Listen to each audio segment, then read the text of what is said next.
we know what is in store for us. Already getting a close-up pay-per-view of what's taking place here with Queasy and Thomas. And you have to keep in mind, Duke's Sphinx not too far from this location here at Research Rock. Brawler's Battleground, I think, providing a decent opportunity for a little bit of early clashing, potentially. We'll talk about those early clashes. We already know what's going to happen here. It's Malabuka Murstache versus the Powered Alex, the Power Worthy. First tags are going to go to Carmichael Murstache, though. Yeah, that was a big shot implemented there by Murstache. It's going to provide a lot of pressure as well, just enough for him to be able to group with Malabuka. They've already found a Flowberry Fizz. They're getting the shield online. Worthy and Alex know that they've got to be fast on these Avengers chests. Yeah, this is not the only contested team, right? There are going to be other fights happening here. Play close attention to what's going to go down, though. Power Alex and Worthy do have a little bit of a disadvantage here, playing the low ground as the standoff starts to develop. Meanwhile, a quad contested drop spot for Peterbot and Boyo, who have control of their side, where Trashy and Brett seem to be in a little bit of a head-to-head. Well, hold that thought, though, because for a moment it seemed as if we were going to, potentially be dealing with Kazian aspect here, but I don't see them anywhere in sight, MDF. I think right now, Swizzy, Yapko, they're just trying to do what they can to prevent themselves from being the victims of Trashy and Threats currently, but also keep in mind what Peterbot was saying earlier on. That bot is always going to be ours. Emma Frost's medallion and that mythic Striker burst, that's everything that they're after, and he's already collected it. Wow, so Peterbot and Boyo already off to a great start here. Clearly they have the advantage. Clearly they even have the respect of the teams landing here not to step center foot into their location. It's only a matter of time, though. As soon as that reveal medallion actually procs, there's going to be 15 seconds that Swizzy, Yapko, Threats, Trashy, they're all going to be marked here at the Wrath. So escaping might not be the solution. They're going to have to fight their way out of this. We've seen the interviews. We've seen, Trashy and Threat's perspective on this. They already know that they're going to have a problem with Swizzy and Yapko, and that Peterbot and Boyo will just be waiting for their opportunity as the time continues to tick on. You can see they're doing just that, ready to possibly pounce here in the coming moments. But Vino and Clix, y'all, are here, and they are indeed contested.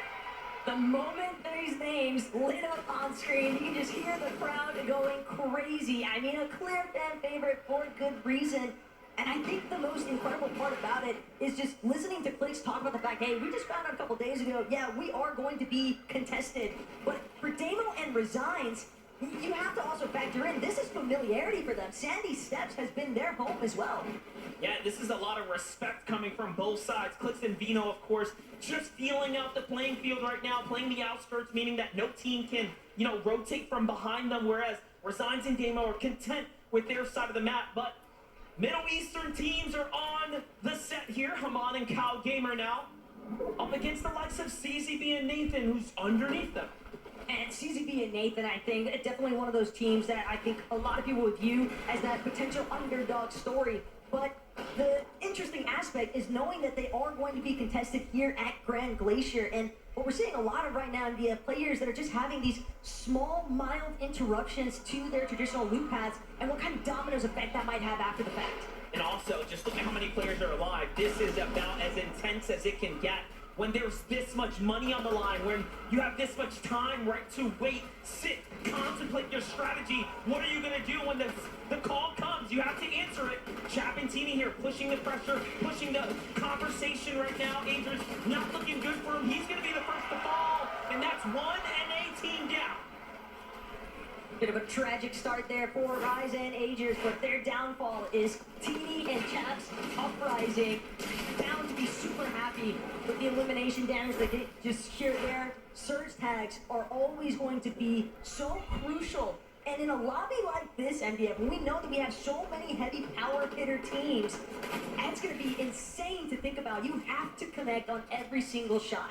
Well, here's someone who's going to do just that. Thomas HD doing an excellent job holding his high ground. He's got the angle down on the teams there in the distance. I saw Gone and Quati as well, still at Mount Olympus. We know that they have that drop spot, not for free, but again, that southern side is theirs at the moment. Queasy and Thomas HD are going to be happy with these tags, right? This is the bigger picture of hyper-competitive Fortnite. It just doesn't get more difficult than this. clearly we have a lot to talk about when it comes down to Cammy and Seti.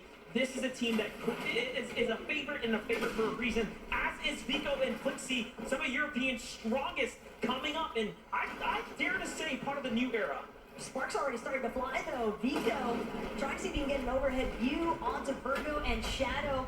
A little bit of a wraparound. Virgo now trying to see if he can switch, but Shadow, he's left too exposed. Vico, Flixie, they take the opportunity. They try to collapse. A nice connection, but same time, Shadow's still standing. Virgo knows it's time to bail. And they're going to force themselves into a disengage. But Flixie, he's not interested in that. Flixie wants more.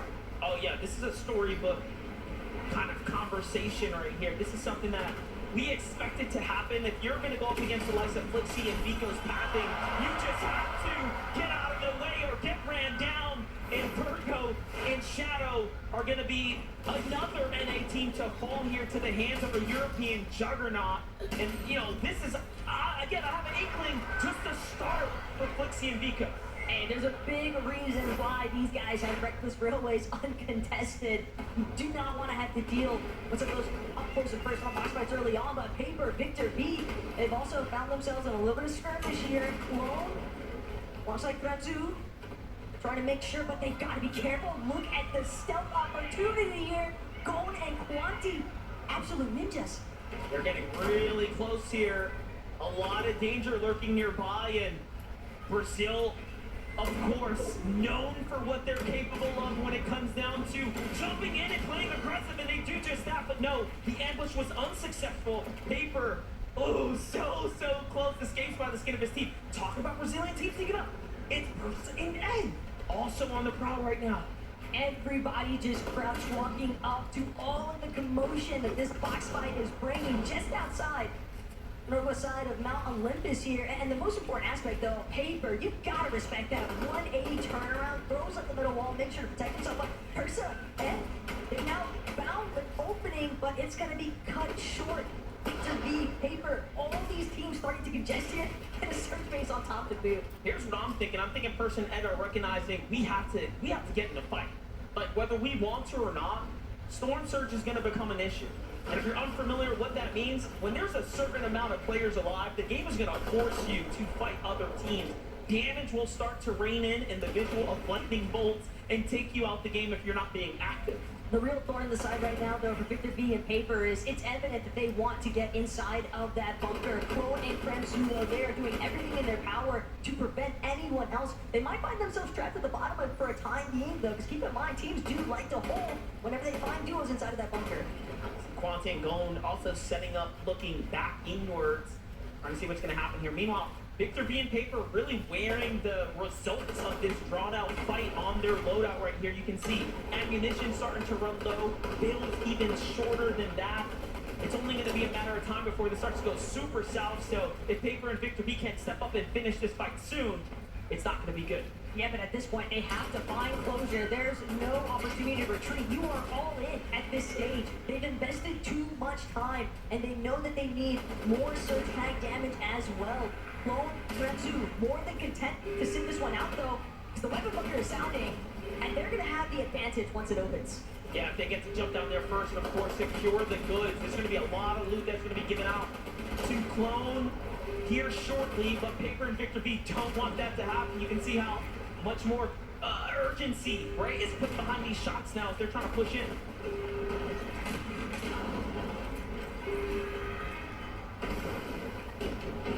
Clone, Franzu, the opening has arrived here, but Victor B, Paper, they're still, I don't want to call it hesitant, but definitely wary of what awaits them when they try to catch Clone and Franzu exiting that bunker. Malabuka Mustache, though, they've encountered some early difficulties here, it seems like, at Restored Reels. Last we checked in, they were getting a couple of decent tags onto Alex and Worthy, but now, knowing that Malabuka is in that solo position, it's going to be tough to make his way towards Reboot Band with this much traffic around him. Yeah, undoubtedly. Look at Kanata and Cooper, though, on the move right now, trying to continue to find their way not only to the new zone, but play for this high ground, right? Looking for tags off in the distance. And very different strategy for Kanata and Cooper, where we see a lot of those other duos looking to get box to box fight, very close quarter. They're keeping their distance almost exclusively now from other duos and other paths of duos.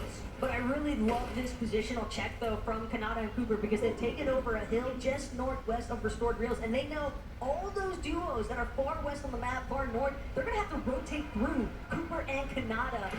Kanata is notorious for setting up surge bases in positions where you have ample opportunity to deal some damage to other teams. Oh, look at this. This is the clash we all expected. Vino and Clix versus Oceania's Damo there, who just rotated by. They're going to be the first to get a couple of tags and start to get the lead here.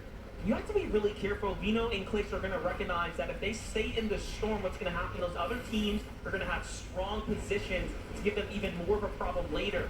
But it seems like they want to continue to press the action here. Mishora, though, kind of could get caught in the mix here. Not sure if Clix and Veto have spotted him out just yet, but Mishora, the moment that he tries to break through, that's when Clix sees small opportunity to try and bounce in here. But again, FDF, this is getting a little bit more drawn out than maybe what Clix and Veto were after. Yeah, because Andalix and Sato were still here. They thought it was just a solo, but now they walk into almost a spider's web here.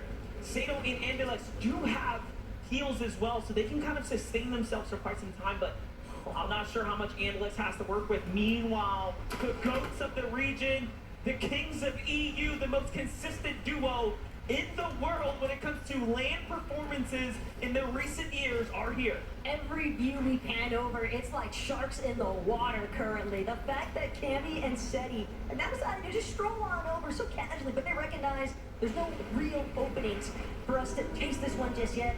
Let's prioritize our positioning and set, because they can always set up to intervene. They're trying to do the chance to escape, and Vano's gonna shut that one down in no time. His first elimination goes to Clix. Vino's gonna be the first to claim it alongside Clix here for a big elimination, and that's gonna set themselves off in the right pace here. Still, pay attention on the other side, Kanata and Cooper. Completely opposite situation now. As we talked about them keeping their distance, Visual and Braves are gonna step up to the plate. Let's see if they can hit this swing at bat, but nothing just yet. Something important to consider, though, Visuals and Braids, this is our duo that came in at the final hour. Just last night, they discovered that they were going to be participating on the global stage. What's their prep time look like in comparison to everyone else? But more importantly still, Braids, he's trying to make sure that he brings the fight to Cooper and Kanata. They're not willing to fold. A couple of armored walls already expended from both sides as well. Kanata's still able to find the shots that matter, though. And him and Cooper doing a decent job at just trying to forcibly create space. And this is not just any backup duo here. This is a team that is very much tenured and familiar with one another. They, in fact, have duo with each other throughout the year. So, again, not your regular backup team. This is a very, very scary team to be fighting right now. And a huge opportunity like this is not going to be taken for granted. You can see the fact that they force these great players to use their armored walls tells a lot. Let's jump in with Murstache and Malabuka here, though, as the Storm Surge is effectively active now. Great place to be rotating through here at the Grim Gate, but I'm not too sure, even after being picked up, if Murstache is going to have a chance to really get back into the swing of things, as the Rift Island's already gone up, and we already know who's playing for it. Peterbot and Poyo did not even wait a moment on the teams that are just trying to rotate at the bottom of Rift Island. You know, teams like to try and utilize some of those rifts along the bottom, but again, when you have a team like Peterbot and Poyo, and they're not the only ones lurking either, Trashy and Threats as well, making their presence known. But in mind, Poyo Peterbot, they've got that reveal medallion.